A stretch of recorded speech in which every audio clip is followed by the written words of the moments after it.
Hello guys, आप लोग के लिए ये सेकेंडरी सेंटअप एग्जामिनेशन 2021 माध्यमिक उत्तीर्ण परीक्षा 2021 ये मैथमेटिक्स का है, जो कि आपका बहुत सारे स्कूलों में ये एग्ज़ाम हो गया है और बहुत सारे स्कूलों में एग्ज़ाम होने वाला है। तो जो एग्ज़ाम देकर आ गए हैं वो अपना मिला लेंगे कितना सही हो रहा है, और जो एग्ज़ाम देने वाले हैं वो अपना देख लेंगे और देख करके जा करके एग्ज़ाम देंगे। और जो 2022 में बोर्ड का एग्ज़ाम देंगे उनके लिए तो एक ख़ास तौर पे और अच्छा है, इसको देख लीजिएगा, आपको पता चलेगा किस टाइप का क्वेश्चन पूछेगा। ठीक है, चलिए हम स्टार्ट करते हैं ऑब्जेक्टिव से। सबसे पहला क्वेश्चन है कि 1/√2 है ये क्या, तो ये एक अपरिमेय संख्या है। ठीक है, उसके बाद यदि अल्फ़ा बीटा, तो आपको यहाँ हम सॉल्व करके दे दिए उसको, क्योंकि जल्दी करेंगे हमको समय लग जाएगा, इसलिए सब यहाँ सॉल्व कर दिए। आप देख लीजिएगा, इसका आंसर हो जाएगा 3। फिर आपका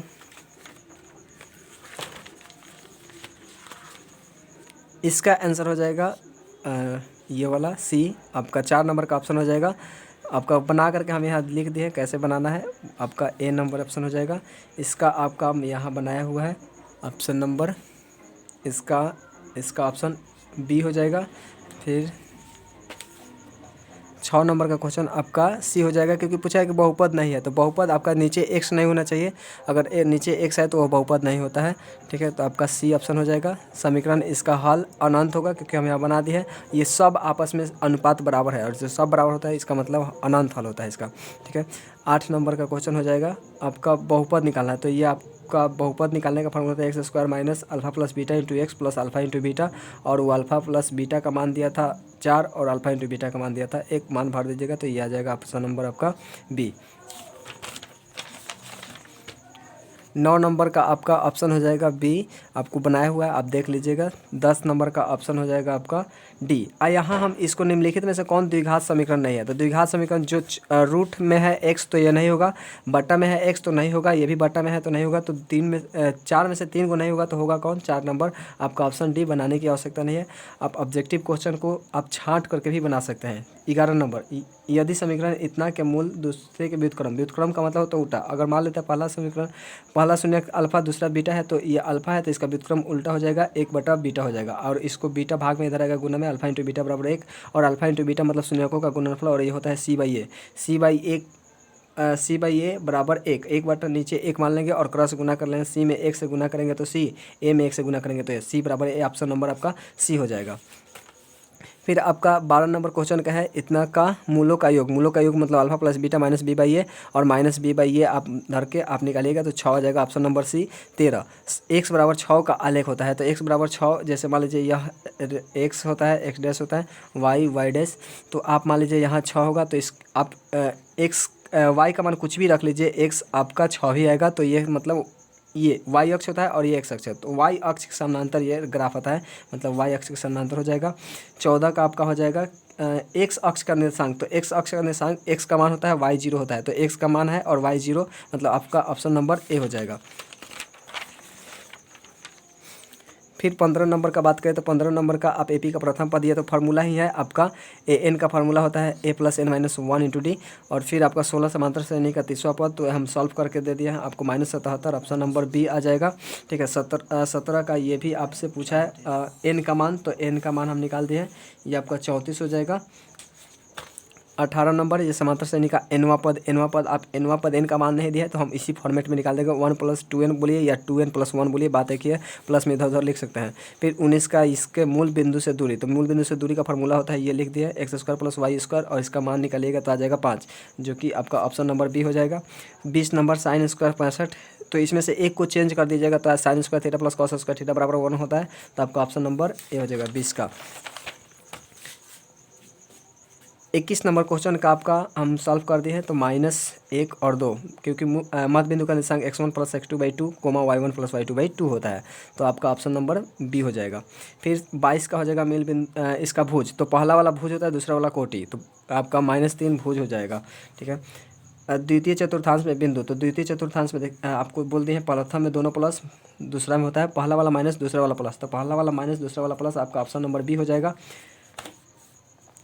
किसी त्रिभुज के शीर्षों का नियामक होता है x1 + x2 + x3/3, ये फार्मूला होता है, आप फार्मूला लगा करके सॉल्व कीजिएगा तो आपका ऑप्शन नंबर बी आ जाएगा। 25 का त्रिभुज ABC का समकोण त्रिभुज है, तो कौन सी 90 है, तो कौन सी, मतलब किसी त्रिभुज का दो कोण ये 90 हो जाएगा तो ये दोनों मिला करके 90 हो जाएगा, और a प्लस बी का मान 90 हो जाएगा तो cos 90 का मान होता है आपका 0, cos 90 का मान हो जाएगा 0। 28 सेंटीमीटर व्यास वाले वृत्त की परिधि, परिधि का मान होता है 2πr, और उसमें मान भरिएगा क्योंकि व्यास दिया है 22 तो त्रिज्या हो जाएगा 14, सॉरी व्यास दिया है 28 तो त्रिज्या हो जाएगा 14, आप मान भरिएगा तो 88 सेंटीमीटर आपका आंसर ऑप्शन नंबर बी आ जाएगा। वृत्त की सबसे लंबी जीवा कहलाती है व्यास, ये आप थोड़ा समझ लीजिएगा। tan theta into cot theta, ये फार्मूला ही है, tan theta into cot theta बराबर होता है 1, ऑप्शन नंबर बी हो जाएगा आपका। फिर इसका मान होता है tan थीटा, इसका एक बदल दीजिएगा तो ये 1 हो जाएगा, ये भी 1 हो जाएगा, 1 प्लस 1 जोड़ेंगे तो आ जाएगा आपका 2, यहाँ बनाया हुआ है, आप देख लीजिएगा, ऑप्शन नंबर सी हो जाएगा। 30 का हो जाएगा sin ए बी, तो अब मतलब sin थीटा होता है लंब बटा कौन, ए लंब ए है और कौन है बी, तो हमको cos थीटा आधार बटा कौन होता है, आधार निकालिए, आधार आ गया हमारा √b² माइनस a², मतलब हम इसको फॉर्मूला लगाए तो आ गया ऑप्शन नंबर बी। फिर 31 का sin थीटा होता है 1/2, मतलब साइन 30 डिग्री का मान होता है 1/2, मतलब थीटा का मान है 30 डिग्री, तो cot 30 हो जाएगा आपका √3, ऑप्शन नंबर बी। फिर आपको यहाँ सॉल्व करके दे दिए हैं, 32 का हो जाएगा ऑप्शन नंबर, क्योंकि थीटा बराबर 30 डिग्री, मतलब ऑप्शन नंबर बी। फिर आपका आ जाएगा sec 90 माइनस थीटा होता है cosec थीटा, ऑप्शन नंबर बी। फिर r त्रिज्या वाले वृत्त के त्रिज्यखंड का क्षेत्रफल आपका हो जाएगा ये ऑप्शन नंबर डी।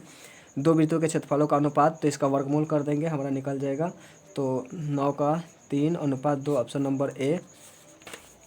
r त्रिज्या वाले अर्धगोले का संपूर्ण पृष्ठीय क्षेत्रफल फार्मूला ही होता है 3πr²। किसी बेलन के आधार की त्रिज्या 2 सेंटीमीटर है, तो हम ये सॉल्व कर दिए हैं, आपको 176 वर्ग घन सेंटीमीटर आ जाएगा। फिर 38 नंबर, यदि किसी गोले का व्यास 14 सेंटीमीटर है तो इसका आयतन होगा, आयतन का फार्मूला हम लगा दिए हैं, ये इसका आंसर हो जाएगा ऑप्शन नंबर सी। फिर आपका 39 का हो जाएगा, 39 का भी हम फार्मूला लगा दिए हैं πr/l, आप सॉल्व करके तो 65 पाई के रूप में ही छोड़ दिया, तो 65 पाई ऑप्शन नंबर बी कर दीजिए। आपका 40 नंबर का, यदि घन की एक भुजा 5 सेंटीमीटर है तो इसका संपूर्ण पृष्ठीय का क्षेत्रफल क्या होगा, तो आपका 150 150 आ जाएगा वर्ग सेंटीमीटर। 41 का प्रथम 20 विषम प्राकृत संख्याओं का योग, हम ये आपको निकाल दिए हैं, आप यहाँ सॉल्व करके देखा हुआ 400 आ जाएगा आपका ऑप्शन नंबर सी। फिर ए और बी का समांतर माध्य मतलब कुल संख्याओं का योग बटा कुल संख्या, मतलब ए और बी का योग मतलब होता है जोड़, और कुल संख्या 2 संख्या तो 2 से भाग कर देंगे, मतलब ऑप्शन नंबर आपका बी हो जाएगा। फिर आपका 42 बहुलक जो सबसे ज़्यादा बार आता है, सबसे ज़्यादा बार इसमें 3 आया है, मतलब इसका बहुलक हो जाएगा 3। फिर आपका हो जाएगा 44 किसी बारंबारता सारणी का माध्य और बहुलक दिया है, तो आपका माध्यिका पूछा है, तो ये फार्मूला होता है 3 गुना माध्य बराबर बहुलक प्लस 2 माध्य, हम इसको मान सॉल्व करके आए तो आ गया 24, ऑप्शन नंबर सी। 45 का आपका हो जाएगा माध्यिका को बढ़ते क्रम या घटते क्रम में सजाते हैं, और बीच वाला जो होता है वही आपका माध्यिका होता है, तो बढ़ते क्रम में सजा दिए तो बीच वाला 5 मिला, मतलब होगा माध्यिका 5 हो जाएगा। ठीक है, निम्नलिखित में से कौन सी संख्या एक घटना की प्रायिकता नहीं हो सकती, तो घटना की प्रायिकता क्योंकि 1 से ज़्यादा नहीं हो सकती, 0 से कम नहीं हो सकती, तो आपका यह 1 से ज़्यादा है, मतलब यह घटना की प्रायिकता नहीं हो सकती। परसेंटेज में 100% से 1% के बीच में हो सकता है, 0% भी हो सकता है, लेकिन 1 से ज़्यादा और 0 से कम नहीं हो सकता, मतलब आपका ऑप्शन नंबर ए हो जाएगा। फिर आपका 47 निश्चित घटना की प्रायिकता हमेशा 1 होती है, अनिश्चित घटना की प्रायिकता 0 होता है। ठीक है, तो निश्चित घटना की प्रायिकता 1 हो जाएगा। एक ठोस गोले की त्रिज्या 9 सेंटीमीटर है, पिघलाकर एक ठोस बेलन बनाया जाता है, तो पिघलाकर या गलाकर बनाया जाता है, उसका आयतन बराबर होता है, हम आयतन बराबर कर लिए, तो आपका h बराबर 12 सेंटीमीटर आ गया, आप सॉल्व किया हुआ है, देख लीजिएगा। फिर 49 किसी ऊर्ध्वाधर स्तंभ की ऊंचाई उसकी ज़मीन पर छाया की लंबाई के बराबर है, तो सूर्य का उन्नयन कोण कितना होगा, तो इसका मतलब वो दोनों बराबर होता है कब, जब ये कोण बनता है 45 डिग्री का, तब। आपको एक वीडियो बना दिया गया है, इसको जा करके प्लीज़ देख लीजिएगा। 50 यदि ए और बी अभाज्य संख्या है तो ए और बी, कभी भी अभाज्य संख्या का मौसम हमेशा एक ही होता है, ये आप ध्यान में रखिएगा, याद रखिएगा। भाज्य ए और भाजक बी के लिए ए बराबर बी क्यू प्लस आर में शेषफल आर के लिए कौन सा संबंध सही है, तो आपका हो जाएगा 0 से बड़ा या बराबर आर से बड़ा बी, ऑप्शन नंबर सी। ये थेल्स प्रमेयिका है, यूक्लिड विभाजन प्रमेयिका। द्विघात समीकरण के मूलों की प्रकृति प्राप्त जानने के लिए हमको डी निकालना पड़ता है, डी का फॉर्मूला b² माइनस 4ac, अगर यह डी का मान 0 से छोटा होता है तो उसका कोई मान नहीं होता है, तो यहाँ डी का मान माइनस में आ गया, और माइनस में आने का मतलब है कि 0 से छोटा और इसका कोई हल नहीं होगा, ये अवास्तविक होता है, ये विरोधी होता है। यदि 3 tan θ बराबर 90 तो cos थीटा, तो पहले थीटा का मान निकालेंगे। 3 इधर गुना में हो जाएगा तो भाग में 90/3 मतलब थीटा का मान 30 आ गया। तो इसलिए cos 30 का मान हो जाता है आपका √3/2 ऑप्शन नंबर सी। 54 का यदि cos ए अल्फा प्लस बीटा, थोड़ा सा इस पर हमको डाउट है। अगला आप 55 समीकरण x + y = 14 x - y = 4 है। तो x y का मान आप मान भर के भी सॉल्व कर सकते हैं। यहाँ सॉल्व किया हुआ है, ये आप दे सकते हैं। आपका ऑप्शन नंबर बी हो जाएगा। फिर आपका समरूप त्रिभुज, इसको भी हम सॉल्व कर दिए हैं। कभी भी ये भुजा, क्योंकि ए बी डी ई, इसके ए बी इसके डी ई के और इसका बी सी इसके एफ डी के, तो इसके साथ ये कौन बन रहा है, इसके साथ ये कौन बन रहा है, मतलब कौन बी बराबर हो जाएगा कौन डी के। ऑप्शन नंबर सी आपका हो जाएगा। 57 का आपको सॉल्व कर दिया गया है। आपका आया है 6 सेंटीमीटर, ठीक है, 6 सेंटीमीटर ऑप्शन नंबर बी। आपका 58 किसी घटना ई के घटित होने की प्रायिकता पी ई हो तो निम्नलिखित में से कौन सही है। तो ये 0 से बड़ा या बराबर होता है 0 के, यह 1 से छोटा या 1 के बराबर होता है, मतलब ऑप्शन नंबर डी हो जाएगा। फिर आपका 59 का हो जाएगा, इसका मान निकालिएगा। तो मान निकालते हैं, इसका मान 1 हो जाएगा ऑप्शन नंबर ए। फिर आपका बिंदु इतना और इतना एक्स अक्ष से दूरी उस बिंदु का y निर्देशांक कहलाता है। तो y निर्देशांक कौन है, 6 है, तो आपका y निर्देशांक 6 है, मतलब बी हो जाएगा। फिर आपका संख्या इतना है, तो ये देखिए पूरा कट गया है ना, ये आगे नहीं बढ़ रहा है, मतलब ये शांत है। और शांत होता है किसमें है, तो परिमेय संख्या में, मतलब ये परिमेय संख्या हो जाएगा।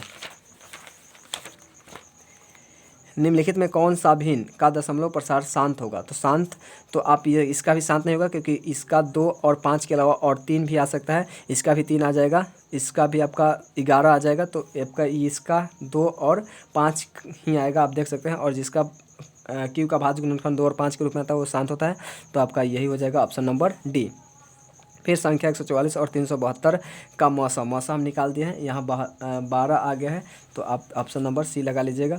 यदि अल्फ़ा बीटा, तो इसका फार्मूला होता है इसका C/A मतलब C आपका C ही है और A आपका यही है, C/A ऑप्शन नंबर बी। फिर यदि बहुपद इतना का एक शून्यक 3 हो तो के का मान, तो शून्यक होता है मतलब उसका मान 0 होना चाहिए। उसमें उस x का मान रखें तो 0 हो जाए, तो हम x का मान रखें तो आना चाहिए 0, उसका में रखें तो हमारा k का मान आ गया -21 ऑप्शन नंबर बी। यदि बहुपद इतना के शून्यक अल्फ़ा बीटा और गामा हो तो अल्फ़ा बीटा इंटू गामा का मान, तो alpha into beta into gamma का मान होता है -d/a -d मतलब -7/a का मान है आपका 4, तो -7/4 ऑप्शन नंबर ए। फिर आपका 67 में समीकरण निकाय इतना के कितने हल होंगे। तो हम आपको बता दिए हैं कि हल निकालने के लिए आप अनुपात चेक कर लीजिए। 2/6 हो जाएगा, मतलब 1/3। फिर आप निकालिएगा 3/5, तो यह बराबर नहीं होगा। और बराबर नहीं होता है a1/a2, बराबर नहीं होता है b1/b2, मतलब इसका अद्वितीय एक हल होता है। यदि रैखिक समीकरणों का युग्म असंगत हो तो उनके आलेख होंगे। असंगत हो तो उसका समांतर होता है, समांतर मतलब कोई हल नहीं होता है। 69 रैखिक समीकरणों युग्म इतना और इतना का हल, तो आप निकाल सकते हैं इसको सॉल्व करके प्रतिस्थापन, विलोपन या ब्रजगुणन विधि से। हम यहाँ सॉल्व कर चुके हैं।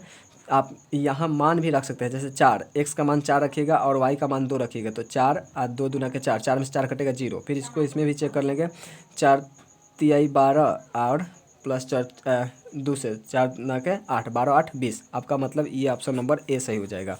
आप मान रख करके भी निकाल सकते हैं। यदि 65 और 117 का मौसा आपका 65 और 117 का मौसा आपका इतना रूप में दिया है, वो सही रूप में नहीं दिया, मतलब इस रूप में दिया है। तो हम जानते हैं हम खुद से मौसा निकाल लेंगे। 65 और 117 का मौसा निकालेंगे तो इसका 13 आ जाएगा। तो दोनों मौसा तो बराबर ही होगा ना, तो मतलब ये वाला किसके बराबर होगा, 13 का। इसमें हम -117 उधर जाएगा तो +117, 13 117 130, 65 दूना के 130, मतलब m का मान आपका 2 आ जाएगा। फिर आपका यदि द्विघात समीकरण इतना का मूल 2 है तो a का मान, हम बोले थे कि मूल होगा मतलब उसका मान रखेंगे तो 0 आ जाएगा। तो 0 रख लीजिए, आप मान रख दीजिए, तो आपका a का मान निकल जाएगा -7, मतलब ऑप्शन नंबर बी। 72 यदि समीकरण इतना के मूल वास्तविक और बराबर हो तो k का मान हो जाएगा। तो वास्तविक और बराबर हो तो k का मान हो जाएगा, आप यहाँ सॉल्व किए हुए 1 और 4 हो सकता है। समीकरण इतना के मूल निम्नलिखित में से कौन सा होंगे। तो हम ये +1 आप देख लीजिए, सॉल्व कर दिए हैं, तो x का मान 1 2 होगा और 1 0 हो जाएगा, ऑप्शन नंबर डी। फिर इतना के पूर्ण वर्ग होने के लिए, तो इस पर थोड़ा सा हमको डाउट है, इसको छोड़ दीजिए। 75 समांतर श्रेणी इतना का सार्वंतर मतलब a2 - a1 आपका आ जाएगा 0.3, ऑप्शन नंबर बी। यदि 2x² + 3 यह आपको दिया है समांतर श्रेणी में हो, तो समांतर श्रेणी में हो तो डी तो हमेशा बराबर होता है। तो आप ये पहला पद है, ये दूसरा पद, ये पहला पद, दूसरा पद और ये तीसरा पद, तो a2 - a1 करके निकालिए या a3 - a2 करके निकालिए, आपका मान वही आएगा। डी का मान समान होता है और इस तरह से निकालने पर हमारा x का मान आ जाएगा। x का मान यहाँ देख सकते हैं कि 2 निकाला हुआ है, मतलब ऑप्शन नंबर ए हो जाएगा आपका। फिर 77 समांतर श्रेणी 117 इतना का 8वां पद, 8वां पद आपको कितना होगा, तो 8वां पद को हम a+7d बोलते हैं, या आप 8वां पद निकाल सकते हैं। यहाँ निकाला हुआ है 26 आ जाएगा ऑप्शन नंबर बी। फिर 78 यदि किसी समांतर श्रेणी का nवां पद 2n + 1 है तो इसके प्रथम 3 पदों का योग। तो हम क्या करेंगे, nवां पद दिया है तो n1 an बराबर इतना दिया है तो हम a1 रखेंगे, मतलब n के जगह पर 1 रख कर चेक करेंगे तो आपका 3 आ जाएगा। a के जगह पर 2 रखेंगे तो 5 आ जाएगा। a के जगह पर n के जगह पर 3 रखेंगे तो 7 आ जाएगा। और इस सब तीनों पदों का योग पूछा था, तो 3 5 8 8 7 आपका 15 हो जाएगा, कुल 15 हो जाएगा, ऑप्शन नंबर ए। फिर आपका 79 यदि बिंदु इतना और इतना को मिलाने वाली रेखा खंड को मध्य बिंदु इतना है तो इसका मान क्या होगा। तो आप यहाँ हम निकालते हैं, आप यहाँ देख सकते हैं इसका ऑप्शन नंबर ए हो जाएगा 79 का। 80 का आपका हो जाएगा, 80 का यहाँ निकाला हुआ है ऑप्शन नंबर ए। फिर 81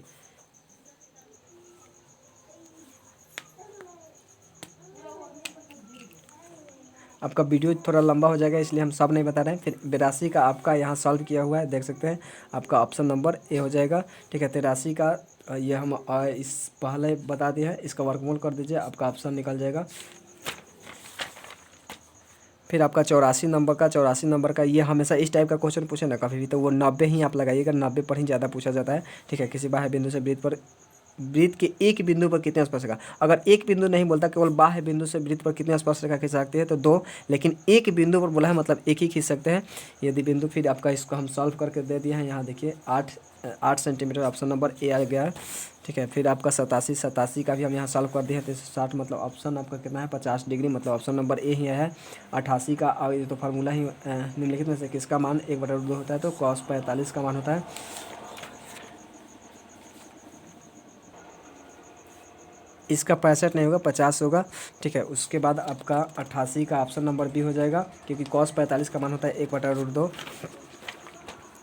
फिर sin² 90 - tan² 45 आपको सॉल्व किया हुआ है, टोटल 1 में से घटेगा 0, ऑप्शन नंबर बी हो जाएगा। ठीक है, 90 का हो जाएगा, थीटा का मान 45, तो इसका दोनों का मान क्या हो जाएगा, तो आप देख सकते हैं tan 45 का मान 1 होता है और cosec 45 का मान होता है √2 का स्क्वायर हो जाएगा, मतलब 1 का स्क्वायर 1 प्लस √2 का स्क्वायर 2, मतलब 3 आपका आंसर हो जाएगा, ऑप्शन नंबर सी। फिर 91 sin 30 का मान होता है 1/2, cos 60 का मान 1/2, जोड़िएगा तो 2, मतलब ऑप्शन नंबर सी हो जाएगा। 92 इसका आप निकाल दिया गया है, एक आपका ऑप्शन हो जाएगा। 93 भी हम निकाल दिए हैं, पाई सेंटीमीटर आपका आंसर हो जाएगा। 94 एक और वृत्ताकार खेत का क्षेत्रफल वो भी निकाले हुए 72 पाई, मतलब ऑप्शन नंबर आपका बी हो जाएगा। 95 यदि किसी गोले इसका भी हम सॉल्व किया 8:1, मतलब ऑप्शन नंबर बी।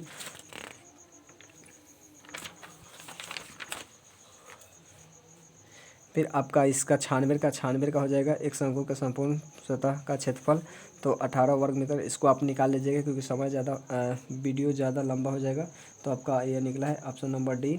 फिर 98 इसका माध्यिका, तो ये पहले पीछे वीडियो में थी क्वेश्चन में दिया था, ये दोबारा क्वेश्चन है, तो ऑप्शन नंबर सी हम समझा दिया वहाँ। इसका बहुलक जो सबसे ज़्यादा बार होता है, सबसे ज़्यादा बार 4 है, मतलब ऑप्शन नंबर सी हो जाएगा अच्छी तरह से, तो इसको हम निकालते हैं ऑप्शन नंबर डी। अगर ये वीडियो आपको अच्छा लगे तो प्लीज़ सब्सक्राइब और लाइक शेयर कमेंट जरूर करिएगा। Thank you watching this video.